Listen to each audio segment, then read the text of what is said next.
Buenas tardes, bienvenidos. Hoy traigo para ustedes una plática que espero que les guste y sobre todo que la puedan llevar a la vida cotidiana, tanto para adultos como para niños. Hoy vamos a platicar de la autorregulación.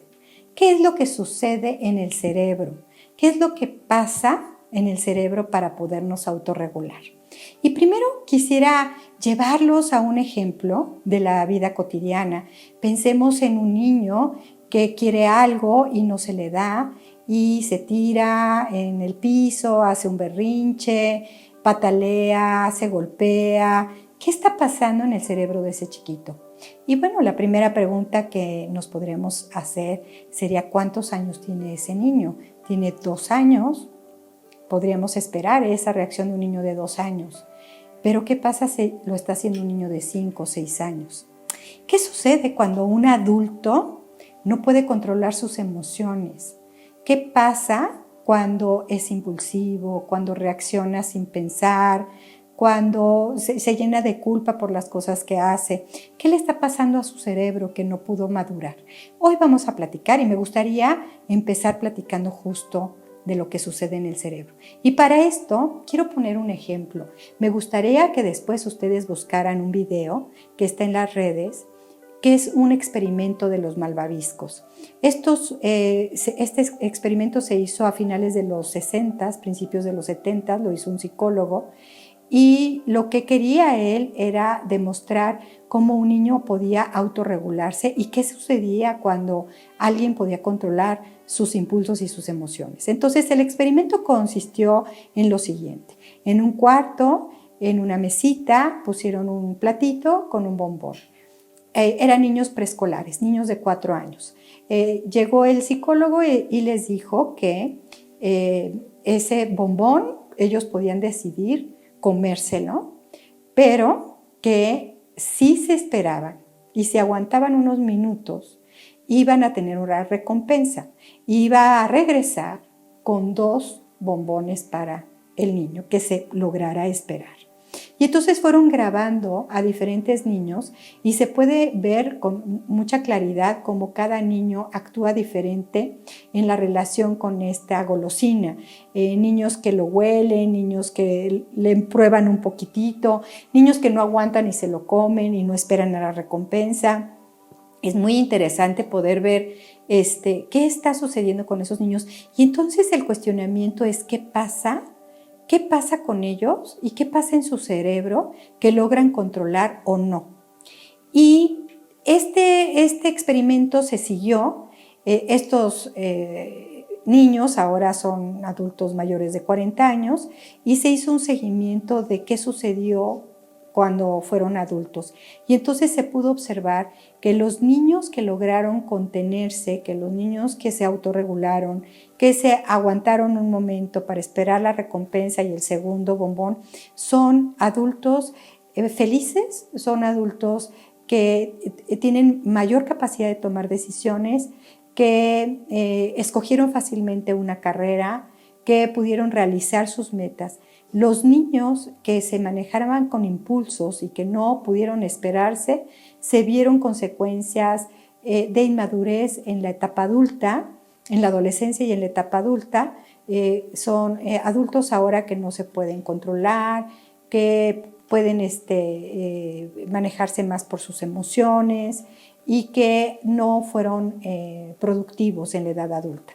Entonces, hoy quisiera platicar qué pasó con esos niños, tomando el ejemplo, qué pasa con los niños y qué pasa en el cerebro. Y bueno, les traigo primero un cerebro, nada más para explicarles cómo está compuesto el cerebro. Y entonces aquí tenemos, esto nos lo da las neurociencias. Gurdjieff fue el primero que habló de que hay tres cerebros. Realmente, en la parte científica, el cerebro está dividido por la parte frontal, la parte parietal, los temporales que están aquí a los lados y acá atrás está el occipital. Bueno, Gurdjieff habla de que el cerebro se divide en 3 y entonces dice que el cerebro que primero se empieza a formar es la parte que viene acá atrás, y le llamaba la parte reptiliana, asimilándolo a los reptiles. En el bebé, cuando está en desarrollo dentro de la madre, el cerebro que se empieza a formar primero es el reptiliano. Todos los órganos que vienen en esta parte de aquí abajo son los primeros que se empiezan a formar. ¿Y de qué se encarga este cerebro? Se encarga de las sensaciones, de la protección, de la nutrición, del descanso, de las funciones sexuales. Por eso le llaman el primer cerebro, el cerebro que tiene que ver con la sobrevivencia. Después viene el segundo cerebro, que es la parte del centro, que es la parte límbica, que tiene que ver con la parte temporal y esta parte de aquí, la parte límbica, y entonces Gurdjieff le llama el cerebro emocional. Entonces, este cerebro trabaja la toma de decisiones, da un sentido y sobre todo se encarga de las emociones. Y pasa la información a la parte frontal, que es la corteza cerebral o el neocórtex. El neocórtex se encarga pues de las matemáticas, de la lógica, de la memoria, de la lectoescritura, del razonamiento, de todas las funciones ejecutivas. Es el que se encarga de tener una atención flexible, de una memoria operativa y del control inhibitorio. Entonces, es una parte muy importante a donde tenemos que llegar. Cuando decimos que un niño es inmaduro, estamos hablando que del reptiliano al emocional y al neocórtex no hay la madurez necesaria. ¿Qué es lo que sucede? Recordemos que en el cerebro las neuronas están haciendo conexiones. Estas conexiones se llaman sinapsis, cuando una neurona conecta con otra neurona. Un niño maduro es un niño que tiene mucho mayor contacto de sus neuronas, mayor desarrollo de las neuronas y, bueno, la buena noticia es que esto se puede desarrollar.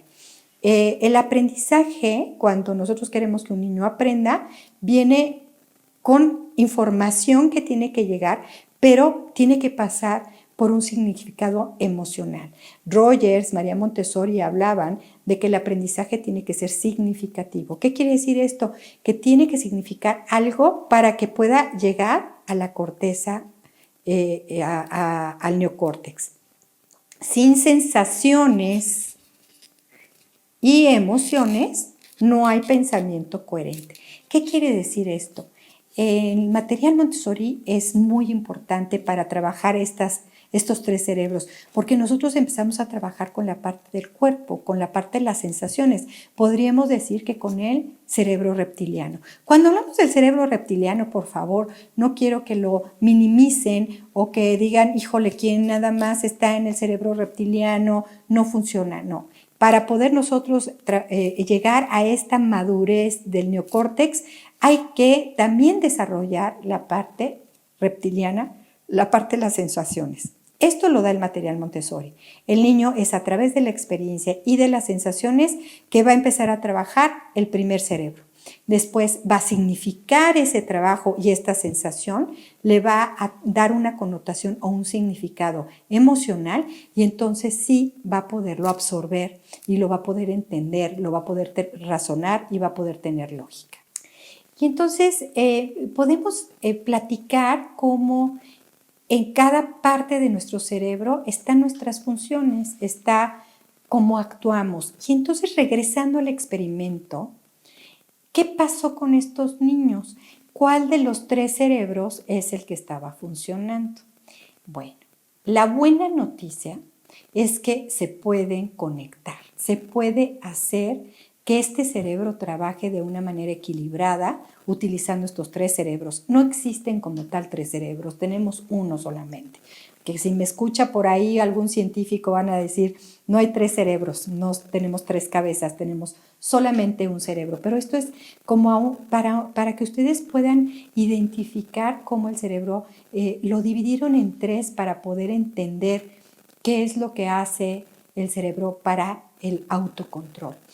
Estos chiquitos tuvieron que pasar del de las sensaciones al emocional y desarrollar el neocórtex. ¿Cómo lo hicieron? Con estrategias. Generaron estrategias de voltearse, uno cantaba, otro volteaba. Van a ver en el experimento cómo un niño voltea para otro lado, se pone de espaldas al dulce para no verlo más, se pone a cantar o a tararear algo. Hacen algo que distrae la mente para poder tener este autocontrol. Vamos a hablar un poquito ahora de la parte emocional. La emoción permite tener sentimientos, entonces es una emoción la que va a provocar un sentimiento. Voy a poner de ejemplo el amor. El amor es la emoción, pero hay muchos sentimientos que puede desarrollar la emoción del amor, como puede ser el afecto, el cariño, la compasión. Esto está ocurriendo en el cerebro. Es el cerebro, no es el corazón el que dicta, sino es el cerebro el que va a desarrollar estos sentimientos. Mientras más sentimientos tengamos capacidad para sentir y no nos quedemos en solamente las 5 emociones, sino podamos pasar a los sentimientos, está hablando de que nuestro cerebro está haciendo conexiones distintas. ¿Qué es lo que desarrolla en los niños la corteza prefrontal? Lo que nosotros podemos hacer para ayudar a los niños a desarrollar esto, primero y antes que nada, es que el niño se puede equivocar. Cuando los niños se equivocan, tienen la capacidad y la posibilidad de poder razonar qué es lo que sucedió. Y entonces, ante el error, ¿qué hay? Hay un autocontrol.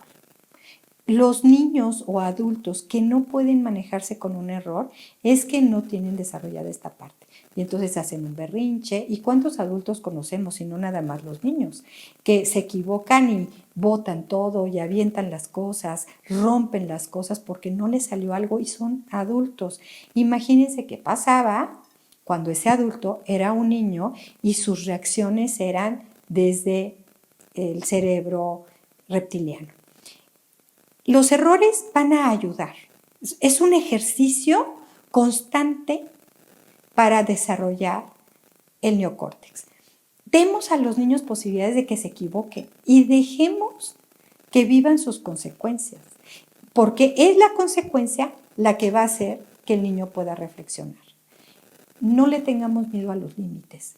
Los límites también van a ayudar a esta autorregulación, porque el niño tiene que entender, esto no te lo puedes comer ahorita. Este ejercicio fue muy interesante porque la indicación fue, puedes comerte la golosina o puedes esperar y vas a tener una recompensa y te voy a dar 2. Si hubiera alguien llegado a decir, ahí está y no te lo puedes comer, hubiera sido una reacción diferente, porque hay niños que por el límite o por la regla o por miedo al adulto no se lo van a comer. Pero aquí había la opción, puedes decidir comértelo, pero si te aguantas y te esperas, la recompensa es que no vas a tener 1, vas a tener 2. Hay que ayudar a los niños a que puedan distinguir quiero de me gusta y necesito. Las 3 cosas son muy diferentes. ¿Cuántas veces hemos visto a una mujer comprando zapatos y diciendo, es que los necesito? Cuando realmente no hay una necesidad. Tenemos 50 pares de zapatos en nuestra casa. No hay necesidad de comprar unos más. Y poder decir, quiero esos zapatos o quiero otros zapatos o me los voy a comprar porque me gustan y no porque los necesito. Los niños también tienen que distinguir cuando piden algo, necesito, quiero o me gusta. Hay muchos niños muy demandantes, se vuelven muy tiranos. Dame tal cosa, no te la puedo dar. Es que la necesito y realmente no hay esta necesidad, sino es este cerebro reptiliano el que está funcionando y no está pasando por la emoción y no hay control de la emoción y entonces no hay desarrollo del neocórtex. O sea, no hay capacidad de respuesta, de otro tipo de respuesta porque no hay razonamiento. La empatía conecta estos dos cerebros. La empatía es súper importante porque la empatía es una emoción que provoca un sentimiento y que lleva a una reflexión. Entonces, la empatía es un sentimiento que puede conectar esos dos cerebros. Entonces, cuando nosotros ayudamos al niño a que sea empático, estamos trabajando. Todas estas cosas que yo les estoy diciendo son tips para que ustedes puedan trabajar el cerebro de los niños, porque el cerebro no está construido, está en desarrollo. Ni siquiera los adultos lo tenemos al 100% construido. Todavía tenemos oportunidad de hacer ejercicios nuevos, de desarrollar habilidades diferentes en nuestro cerebro. Si ahorita como adultos ustedes están escuchando algo y les checa como adultos, este tipo de ejercicios los pueden ayudar a poder desarrollar más hacia el neocórtex. Aprender a aprender es muy importante. Tengo que descubrir cuál es mi necesidad cuando aprendo, qué interés tengo y cuál es el aprendizaje significativo. Y entonces hay un aprendizaje totalmente diferente porque hay un aprendizaje autónomo.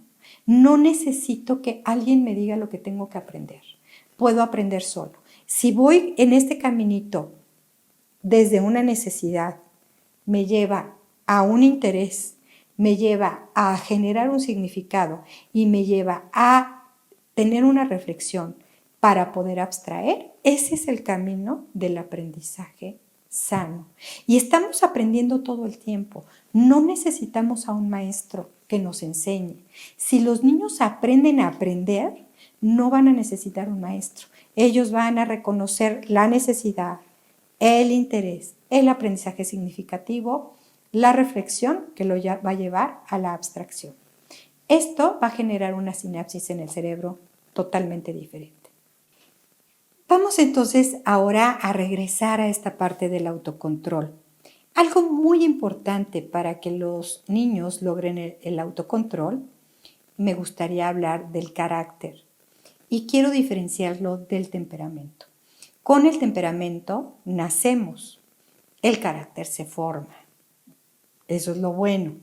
¿Qué es lo que sucede? Podemos ver a una persona que podemos decir, esa persona tiene un carácter súper fuerte y creemos que es una persona reactiva cuando decimos, tiene un carácter muy fuerte, que pensamos que es una persona que va a reaccionar y que es impulsiva o agresiva. Al contrario, un carácter fuerte es un carácter que se ha modelado, es un temperamento que se ha podido modelar a través del carácter. Con el temperamento nacemos, pero el carácter se va formando y se va formando con las experiencias que vamos teniendo en el medio ambiente. El carácter, entonces, al final, es el que domina el temperamento. Reconocer nuestras debilidades ayuda a poder formar este carácter. Saber pasar por la frustración es muy importante porque la frustración se desarrolla. Por eso siempre hablamos de diferentes niveles de frustración. Un niño de 2 años es muy diferente su pasar por la frustración que un niño de 5 o de 6 años. Necesitamos transitar por ahí. Y hay gente que ya es adulto y que no se puede frustrar porque no supieron pasar de niños por la frustración. La frustración ayuda muchísimo a temperar el temperamento. Lo atemperamos con el carácter. La autorregulación ayuda a manejar pensamientos, emociones, actitudes y acciones. Entonces podemos decir que alguien se puede autorregular cuando puede controlar todos estos aspectos.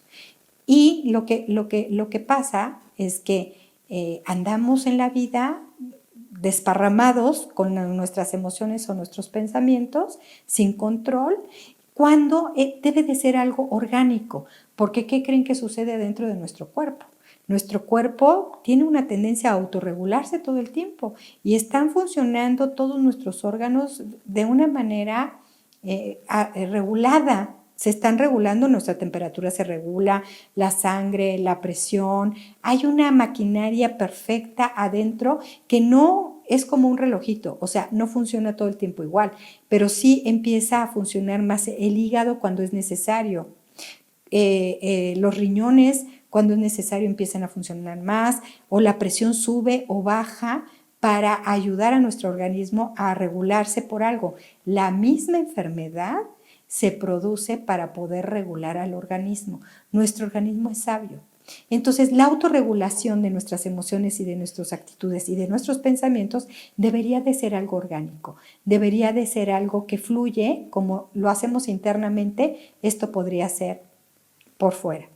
¿Qué es importantísimo para esta autorregulación? Pues el contacto con el medio ambiente. Y cuando hablo del medio ambiente estoy hablando de la familia, estoy hablando de los hermanos, estoy hablando de los padres y estoy hablando de la escuela. ¿Qué nos puede empezar a hacer foquitos rojos de que un niño nos está autorregulando? Hay niños que pueden estar en depresión o pueden caer en ansiedad. Y nos podemos dar cuenta, un niño deprimido no nada más es un niño que no quiere hacer nada. Un niño deprimido es un niño que puede estar actuando de manera impulsiva, puede estar manifestando depresión o ansiedad. Entonces, estos son indicadores de que él no se está pudiendo autorregular. ¿Qué ocasiona que no se pueda, que su organismo no logre esta autorregulación y su cerebro no lo esté haciendo? Que hay demasiado estrés. Cuando el medio ambiente es muy adverso y los niños están viviendo con mucho estrés, por más que yo quiera, no me puedo autorregular, porque afuera hay enojo, hay impulsos. Cuando hay un papá que grita, que está todavía actuando, todo el tiempo actúa con el cerebro límbico, pues ¿cómo yo voy a poderme autorregular? Yo voy a reaccionar igual que como está el medio ambiente, con agresión, con impulsividad. Cuando un niño no logra hacerlo y ya revisamos el ambiente y el ambiente no hay estrés y los adultos están atentos de que el niño pueda satisfacer esas necesidades e ir haciendo este caminito que yo les comentaba antes, primero habría que descartar algo orgánico para ver que ese cerebro sí esté trabajando de manera adecuada, porque a veces está faltando alguna sustancia, al niño le está faltando en su cerebro alguna sustancia que no está pudiendo trabajar esos procesos. Hay que revisar también la crianza y los padres, la escuela y la forma como se ponen límites, porque el cerebro, recuerden que se puede trabajar y se puede desarrollar, puede madurar. Y bueno, como saben, yo soy guía Montessori y tengo la fortuna de hace 33 años estar en una escuela trabajando y me gustaría platicarles la experiencia como guía. Toda la primera parte que yo les platiqué es un poco a nivel terapéutico, que se puede emplear tanto a adultos como a niños. Pero ahora, en este momento, me gustaría platicarles qué ocurre en un ambiente Montessori y por qué es tan importante para nosotros la autorregulación. Lo que lleva a que un niño en Montessori se pueda autorregular es que el niño adquiere responsabilidad de sus propias acciones.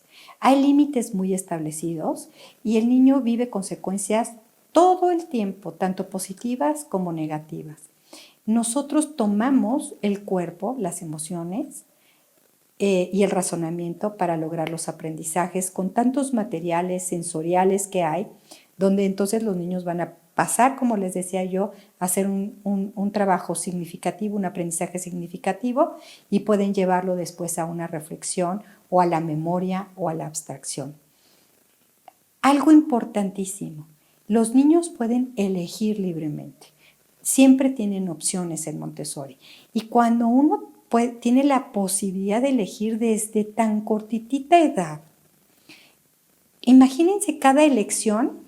Si pudiéramos ver el cerebro del niño en cada elección y pudiéramos ver esos circuitos con colorcitos, ahora se los pido como que se lo imaginen y entonces vean yo elijo esto y todos los circuitos cómo empiezan en el cerebro a funcionar, a prenderse de un color por solo tener la posibilidad de tomar una elección. Esto está ocurriendo en el cerebro del niño continuamente. Hay escuelas donde les están diciendo a los niños todo el tiempo lo que tienen que hacer, entonces no tengo que pensar. Me dicen qué libro, en qué página, con qué color, qué es lo que tengo que hacer, y todos van a hacer exactamente lo mismo. Ahí lo único que tengo que checar son mis tiempos, es el ritmo, me voy a comparar con los demás, entonces tengo que ir más o menos emparejado con los demás, pero no tengo que hacer ningún otro trabajo cerebral. Pero en Montessori, el niño, pues no le resolvemos nada. El niño de entrada tiene que elegir todo lo que él va a hacer y tiene que vivir consecuencias de las elecciones que él haya tomado. Por supuesto, hay límites muy claros y hay consecuencias continuas. Y además, este material lo va a llevar, además, ¿a qué creen? A equivocarse. Entonces, imagínense que todo lo que estamos haciendo para que ese cerebro trabaje y trabaje mejor. Cuando no estamos pudiéndonos concentrar para poder modelar este temperamento ayudado por nuestro carácter y no sabemos generar nuestras emociones, les voy a dar algunos tips que pueden ayudar a que puedan gestionar los niños sus emociones. ¿Cómo sería esto? Tenemos que llevar al niño a una gratificación con lo que él está haciendo. Supongamos, el niño está haciendo algo que le cuesta mucho trabajo y se desespera porque no puede pasar por la frustración y se desorganiza. La palabra contraria a la autorregulación sería la desorganización. Entonces, este niño ante un estímulo externo se desorganiza, no puede gestionar sus emociones y avienta todo, tira todo, ya no lo quiere volver a hacer. ¿Qué tenemos que hacer como adultos? ¿Obligarlo a terminarlo y hacerlo a fuerza? ¿Cómo para qué le va a servir? Decirle que lo guarde y que no lo vuelva a hacer nunca en la vida, ¿de qué le va a servir? ¿Qué necesitamos nosotros como adultos cuando nos desorganizamos? ¿Machetear el evento que nos provocó daño? ¿Qué hacemos? Les pongo un ejemplo como adultos. Terminas una relación amorosa y estás muy mal. ¿Qué haces? Te pones a oír música que te lastime, que te recuerde a esa persona y que te haga sentir mucha nostalgia y muchísima tristeza. Ese es un camino para poderte organizar nuevamente, porque ante una pérdida hay una desorganización y dejamos de gestionar nuestras emociones. ¿Qué tenemos que hacer? Lo que tenemos que hacer es sentirnos mejor. Buscar algo que nos haga sentir mejor. Bueno, pues en Montessori esa opción existe para el niño. En este momento lo puedes dejar así. Ve, toma algo que te haga sentir mejor. A las guías Montessori les doy una estrategia, una técnica que pueden utilizar. Pueden tener una caja, una canasta, donde haya objetos o elementos o materiales que pueden, y esto a las guías Montessori y a los padres de familia, que el niño sepa que cuando se desorganiza en esa caja va a encontrar algo que lo va a ayudar. Cuando muchos adultos, y el camino maravilloso que podríamos tener para saber gestionar nuestras emociones sería la meditación, pero cuando no sabemos hacerlo, la meditación te lleva a poder calmar tu mente. Cuando estás desorganizado, lo que sucede con tu mente es que se empieza a disparar para todos lados y empieza a ser incisivo en lo que te hizo sentir mal. Si cometiste un error y te sientes culpable, empiezas a rumiar el error y empiezas a ser obsesivo, y eso no te hace bien, porque no te hace calmarte para poder encontrar opciones. Necesitas calmarte para poder tomar decisiones.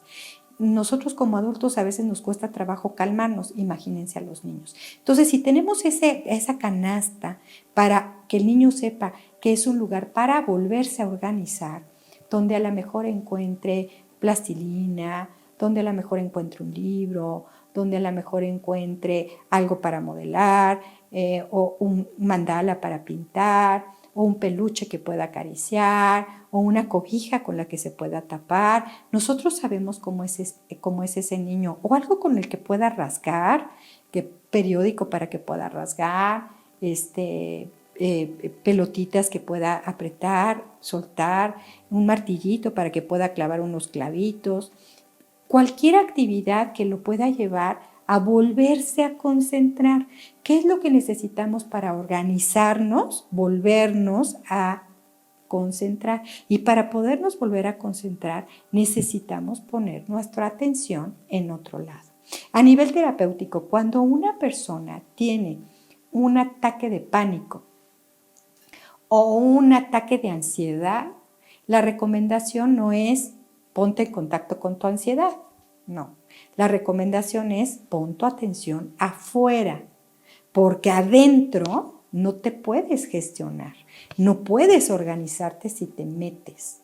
Necesitas salirte para poder ver desde afuera y poder otra vez organizarte.